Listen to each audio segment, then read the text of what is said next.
Halo, saya Sinta SW dari Pendidikan Biologi. Nah, video kali ini akan membahas tentang kadar hemoglobin atau Hb. Jadi, bahan dan alat yang digunakan adalah kertas talkuis, warna standar, jarum Franke, kapas, dan alkohol 75%. Cara menggunakan kertas talkuis yaitu sterilkan dulu ujung jari dan jarum Franke dengan alkohol 75%. Kemudian aturlah skala tusukan. Teteskanlah darah pada sepotong kertas talkuis hingga biarkan mengering.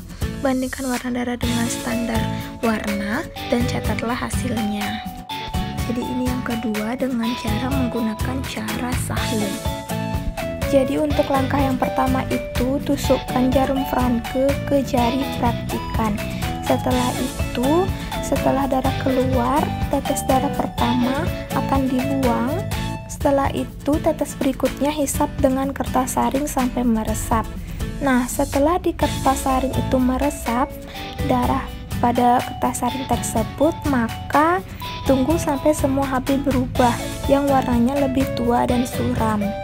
Setelah itu, bandingkanlah dengan warna standar dan catat hasilnya. Kelemahan kertas talkuis. Jadi skala kertas talkuis ini terlalu jauh karena menggunakan skala 10 hingga data yang diperoleh tidak akurat. Hanya mampu mengukur kadar hemoglobin dalam bentuk persentase. Talkuis mempergunakan skala warna dalam satu buku mulai dari merah muda 10% di tengah-tengah dan bagian sengaja dilubangi di mana darah dibandingkan dapat dilihat menjadi darah secara langsung hingga kesalahan dalam melakukan pemeriksaan antara 25-50%. Sedangkan kelemahan dari hemoglobin meter itu sulit untuk menentukan jumlah kadar hemoglobin yang dapat karena nilai pada layar hemoglobin meter selalu berubah-ubah. Hanya dapat mengukur kadar Hb dalam gram. Langkah kerja yang panjang dan sulit membutuhkan ketelitian di dalam menentukan nilai Hb yang layar. Di mana fungsi hemoglobin ini mengikat oksigen dari paru-paru untuk diedarkan ke seluruh jaringan tubuh dan mengikat karbon dioksida dari jaringan tubuh untuk dikeluarkan melalui paru-paru. Ini menurut Saifuddin 2003. Yang terjadi jika tubuh kekurangan Hb yang pertama itu sering pusing. Jadi hal ini disebabkan otak karena mengalami periode kekurangan pasokan oksigen. Mata berkunang-kunang, pingsan yaitu kekurangan oksigen dalam otak, nafas cepat jika Hb kurang untuk memenuhi kebutuhan oksigen maka kompensasinya menaikkan frekuensi nafas, jantung berdebar, dan pucat.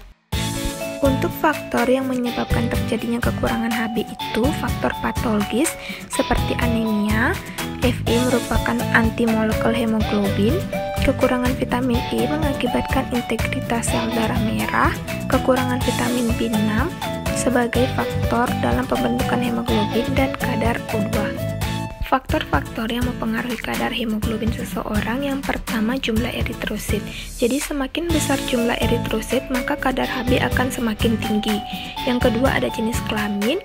Yang ketiga ada ketinggian tempat. Jadi semakin tinggi suatu tempat maka semakin sedikit kadar O2.